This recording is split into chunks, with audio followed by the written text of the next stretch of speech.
구독, 알림 설정까지 부탁드립니다. 오늘도 우리 사는 이야기 찾아주셔서 감사합니다. 사연자분이 보내주신 이야기 시작해볼게요. 안녕하세요. 저는 20대 중반의 여성입니다. 저는 부유한 집안에서 태어나 풍요로운 유년 시절을 보냈습니다. 아버지는 의사셨고 어머니는 친정이 중소기업을 운영하는지라 모자람 없이 살았습니다.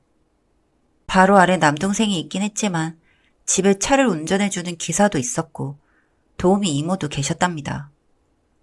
친구들은 늘 저희 집을 부러워했고 저희는 세상이 모두 행복해 보였고 구김살 없이 성장했습니다.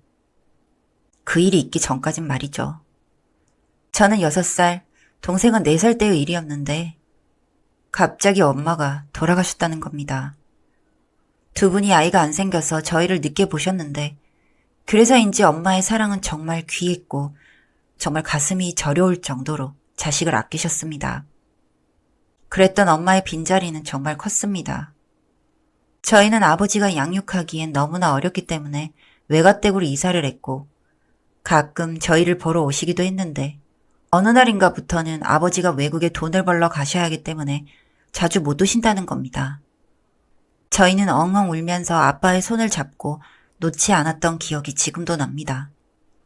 유치원도 옮기고 정든 친구들은 볼 수 없었어도 외가댁에서의 생활은 그닥 불편함은 없었습니다. 그런데 저와 동생을 보는 시선이 따갑다는 것을 느낀 건 5학년이 되었을 무렵이었습니다. 저나 동생은 학교에서 엄청난 따돌림과 학대에 시달렸고 그 이유가 살인마의 자식이라는 이유였던 겁니다. 처음에는 할머니께 여쭤봤는데 모른다며 묻지 말라고 하시다가 할아버지가 나중에 역정을 내시며 알 건 알아야지 하면서 말씀을 해주시는데 아버지가 엄마를 죽여서 저희는 이렇게 외가댁에 와서 살고 있다는 걸 말씀해 주셨어요. 처음에는 잘못 들은 줄 알고 계속 반복해서 여쭤봤는데 이미 인터넷에는 다 퍼져서 모르는 사람이 없었습니다. 고작 12살, 10살의 아이들이 뭘 알겠습니까? 정말 하늘이 무너지는 것 같은 충격을 고스란히 받아야 했습니다. 그때부터 동생과 전 심리상담센터를 다니면서 소아정신과 치료를 받았습니다. 중학생이 되면서 왜 아버지가 그런 일을 저질렀는지 알아볼 기력이 생겼습니다. 살인 후 체포되고 나서 재판 과정부터 모든 과정을 알아냈습니다. 아버지는 유명 종합병원 의사였는데 환자 중 한 분과 깊은 관계를 갖게 되었고 그로 인해 엄마에게 이혼을 요구하셨다고 들었습니다. 신앙심도 깊으신 아버지가 그럴 줄은 몰랐지만 엄마도 격렬하게 절대 해줄 수 없다면서 한 번만 용서해 줄 테니 헤어지라고 하면서 다툼이 커졌고 수면제를 주사하여 엄마를 재우고 나서 응급실에 데려간다면서 가자마자 병실을 나와 병원 옥상에서 밀어버린 거였습니다. 전 눈물을 펑펑 쏟으면서 거의 주저앉았던 그날을 기억합니다.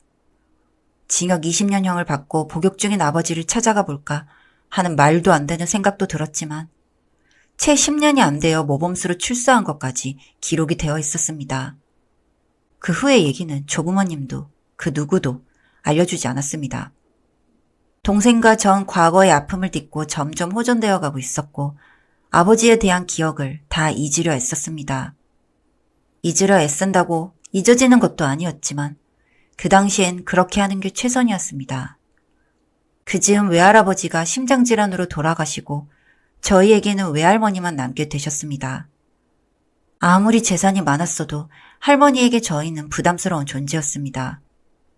대학까지만 보내주겠다고 하면서 이젠 몸이 여기저기 아파서 도리가 없다고 하셨죠. 그래서 가정교사 겸 저희를 돌봐주는 집사 한 명을 들였습니다. 좋은 대학을 나왔고 교사 경력도 있는 외모도 출중한 집사님은 저에게 정말 최선을 다했고 학습 지도는 물론 맛있는 간식까지도 챙겨주셨습니다. 주말에는 놀이공원도 가고 박물관도 다니면서 추억과 함께 지식도 쌓게 해주셨죠. 저희에겐 언니이자 누나고 엄마 역할까지 하시는 분이라 점점 더 정이 깊어지고 가족의 일원이라는 생각이 들게 되었습니다. 외할머니는 저희를 양육하는 일이 힘드셨는데 한결 편하게 되자 그분을 믿고 의지하셨습니다. 월급만 주셨는데 보너스도 챙겨주시고 반년이 지나자 휴가도 주셨죠. 그동안은 계속 저희 집에만 있었는데 휴가를 받으니 정말 기뻐하면서 쉬고 오겠다면서 월요일에 보자고 하면서 그렇게 갔습니다. 그 후에 어떤 무서운 일이 닥칠지도 모르는 채 그렇게 말이죠. 그 주의 주말 할머니가 칠순잔치를 앞두고 마사지를 받으러 가셨는데 그만 쓰러지고 만 것이었습니다. 이모들이 와서 병원에 입원시켜 드렸지만 뇌동맥류로 할머니는 그날 밤을 넘기지 못하고 돌아가셨습니다. 그렇게 황망한 조부모님의 떠남을 견디지 못하고 저와 동생은 슬피 울었습니다. 이모들은 저희에게 미안하지만 너희를 거둘 상황이 아니다. 자주 오며 가며 들여다볼 테니 잘 지내주길 바란다면서 장례식장을 떠났습니다. 그때 집사님만 저희 옆에 계셨고 어떻게든 문제가 없게 잘 지켜주겠노라고 약속을 했습니다. 동생과 전 울면서 집사님 품에 안겼고 그렇게 점차 시간이 흘러 저는 고3이 되었고 동생은 고1이 되었습니다. 대입을 앞두고 예민한 시기에 집사님은 최선을 다해서 저희를 가르쳐 주시고 이런저런 힘든 부분을 같이 짊어지면서 키워주셨고 저 원하는 대학에 수석으로 입학할 수 있었습니다. 아버지를 따라 의대에 갈까 했지만 주변의 만류로 간호대를 가게 되었습니다. 집하고 거리가 있었지만 집사님이 강의가 있는 날엔 태워주셔서 그렇게 신입생 생활을 시작했습니다. 암울한 대학 시절은 그렇게 시작되었고 과 특성상 아침부터 밤까지 공부를 해야 했고 실습 기간에는 밥 먹을 시간도 없이 바쁘게 살았습니다. 그렇게 졸업을 하고 병원에 취직을 했는데 정말 아플 수도 없을 만큼 일의 강도가 세서 스트레스가 쌓여만 갔습니다. 산부인과에 파견을 나가서 일을 했는데 문득 처음으로 엄마 생각이 났습니다. 내 아버지에게 버림받고 죽임을 당했던 어머니. 어린 나이에 애도할 심리적 여유도 없이 지나간 생각할수록 슬프고 황망했던 시간이었습니다.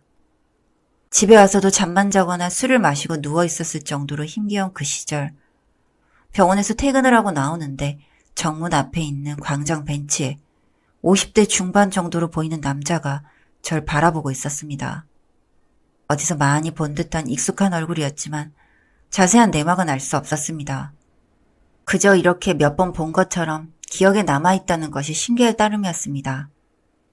몸이 안 좋아서 하루 연차를 내고 쉬는데 병원을 다녀오니 아파트 현관에 그 사람이 서 있었습니다. 본능적으로 같은 사람임을 알 수 있었습니다.